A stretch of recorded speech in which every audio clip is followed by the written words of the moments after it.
మంత్రి పొన్నం ప్రభాకర్ను బీజేపీ నాయకులు విమర్శించడం తగదు.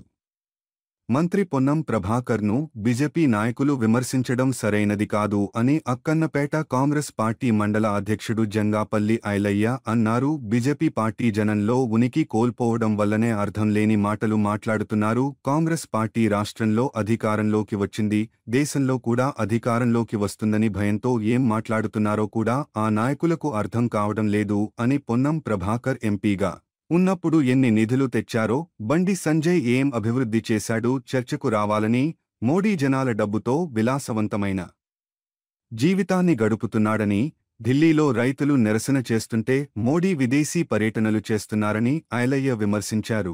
ఇప్పటికైనా బీజేపీ నాయకులు నోరు అదుపులో పెట్టుకుని మాట్లాడాలని అన్నారు. మంత్రి గారు కరీంనగర్ పార్లమెంటు పరిధి లోపల దీక్షా కార్యక్రమం ఏదైతే బీజేపీ ప్రభుత్వం కేంద్ర ప్రభుత్వం అనుసరించినటువంటి విధానాలు ఏదైతే ఉంటుందో దానికి తెలియజేయడానికి పార్లమెంటు పరిధి లోపల నిన్న మంత్రి గారు ఆడ దీక్ష ఏర్పాటు చేయడం జరిగింది. మరి దాన్ని పురస్కరించుకొని బీజేపీ మరి జిల్లా ఇప్పుడు ఉపాధ్యక్షుడు మరియు ఇక్కడ ఉన్నటువంటి ఈ ప్రాంతానికి సంబంధించినటువంటి బీజేపీ నాయకులందరూ మరి నిన్న హుస్నాబాదులో దీక్ష చేయవలసిన పని ఏమున్నది అనేటువంటిది వాళ్ళు నిన్న ప్రెస్ మీట్ పెట్టడం జరిగింది. మరి దీక్ష ఎందుకు చేయవలసి వచ్చింది అని అంటే, గతంలో పార్లమెంటు పరిధి లోపల చేసినటువంటి మంత్రి గారు అప్పుడు నేను చేసినటువంటి హామీలు ఏవైతున్నాయో కొద్దిగా గొప్ప ఇవాళ ప్రతి ఒక్క విలేజ్కి చెప్పుకునడానికి ఆస్కారం ఉంది. మరి ఇవాళ 10 సంవత్సరాల నుంచి ఇవాళ మీ ప్రభుత్వం అధికారం మీద ఉండి మీ ప్రభుత్వాన్ని మీరు నిందించలేనటువంటి పరిస్థితి. ఇవాళ జనములో మీరు మీ ఉనికిని కోల్పోతారు. కాబట్టి కాంగ్రెస్ పార్టీ ఎట్లయినా ఇప్పుడు తెర మీదకి వచ్చింది. ఇప్పుడు కాంగ్రెస్ పార్టీని ఎట్లయితే మనం డౌన్ చేయాలనే ఆలోచన మీదకి మీరు నిన్న దీక్షా కార్యక్రమాన్ని ఉదాహరణకు తీసుకొని మీరు పెట్టడం జరిగింది. మరి గతంలో చేసింది పార్లమెంటు మెంబర్గా ఉండి డెవలప్మెంట్ చేసినటువంటి కారణాలు ఎన్నో ఉన్నాయి. మరి దాన్ని పురస్కరించుకొని 10 సంవత్సరాలుగా మీ ప్రభుత్వం ఉంది. మీరు 5 సంవత్సరాలుగా పార్లమెంటు సభ్యునిగా ఉండి మరి ఉన్నటువంటి కరీంనగర్ పార్లమెంటు పరిధి లోపల ఉన్నటువంటి నియోజకవర్గాలు ఏవైతున్నాయో ఏ నియోజకవర్గానికి నువ్వు ఎన్ని పనులు చేసినావో దాన్ని ప్రతి ఒక్క విలేజ్కి పోయి నువ్వు తీసుకునేది ఉంటే పార్లమెంటు సభ్యునిగా నువ్వు అర్హునివా అనర్హునిగా అనేటువంటిది అక్కడ ఉన్నటువంటి ఆ ప్రాంత ప్రజలే తెలియజేస్తారు. మరి ఇవాళ మీ అసమర్థతను కప్పిపుచ్చుకొని ఇవాళ ఏదైతే కాంగ్రెస్ పార్టీ 3 నెలలు ప్రభుత్వం వచ్చి 3 నెలలు కాలేదు.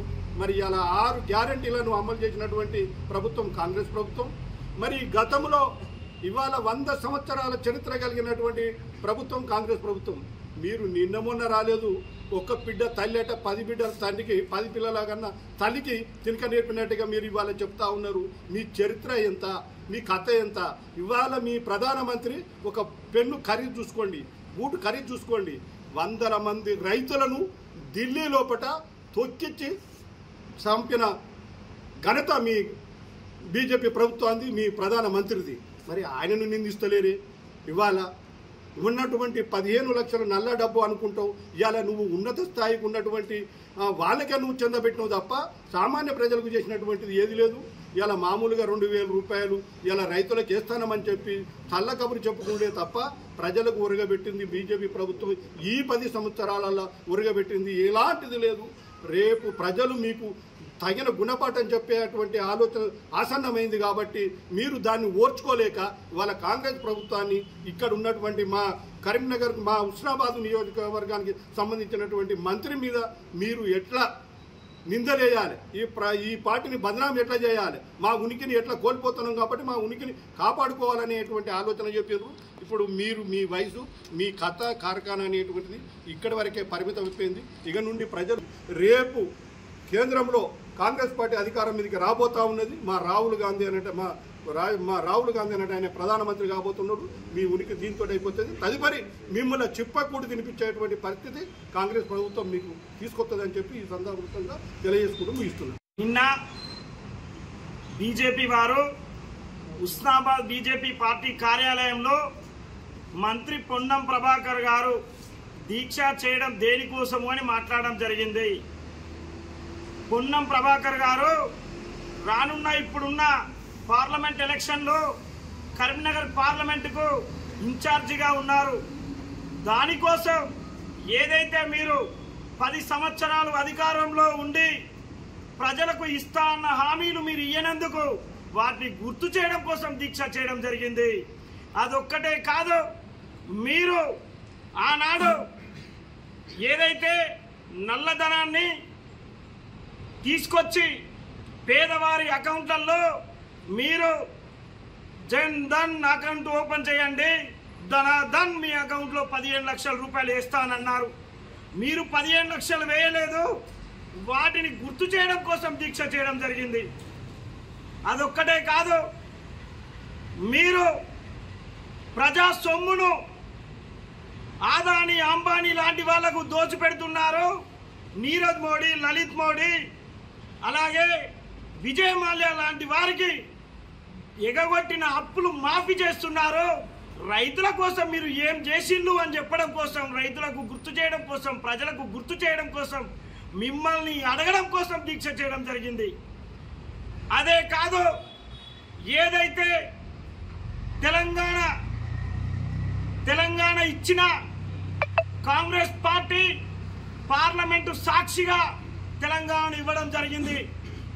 మీరు అట్టి తెలంగాణను అవమానపరచడం జరిగింది పార్లమెంటు సాక్షిగా. ఆనాడు బండి సంజయ్ గారు మరి నా తెలంగాణను అవమానపరిచినాం అని చెప్పేసి అడగలేదు మా ఇక్కడున్న పార్లమెంటు మెంబరు. దీనికి ఎంత సిగ్గుపడాలి అని గుర్తు చేయడం కోసం దీక్ష చేయడం జరిగింది. అదొక్కటే కాదు, తెలంగాణ కోసం అహర్నిశలు కష్టపడి పోరాటం చేసి ఎదురించి ఆనాడున్న సీఎం కిరణ్ కుమార్ రెడ్డిని కూడా జై తెలంగాణ అనుకుంటా కరీంనగర్లో అడుగు పెడితే నిన్ను నీ హెలికాప్టర్ను కాలుస్తా అన్న నాయకుడు పొన్నం ప్రభాకర్. అట్టి ఉద్యమ నాయకుడిని అందించిన తల్లిని ఇక్కడున్న బండి సంజయ్ గారు అవమానపరిచిండు. ఇలాంటి నాయకుడిని అక్కడ నరేంద్ర మోడీ తెలంగాణను అవమానపరిచిండు. ఇక్కడ ఒక ఉద్యమ నాయకుడిని అవమానపరిచిన బండి సంజయ్ గారికి మనము ఓటు వేయొద్దు. వారిని, వారి పార్టీని 100 గజాలు పొక్క తీసి పాతి పెట్టాలి అని చెప్పేసి ప్రజలకు చెప్పుకుంటూ దానికోసం దీక్ష చేయడం జరిగింది.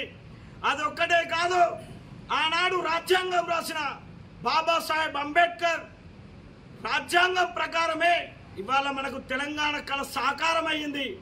అలాంటి రాజ్యాంగాన్ని మళ్ళీ అధికారంలోకి వస్తే మారుస్తా అని ఈ బీజేపీ ప్రభుత్వం అంటుంది.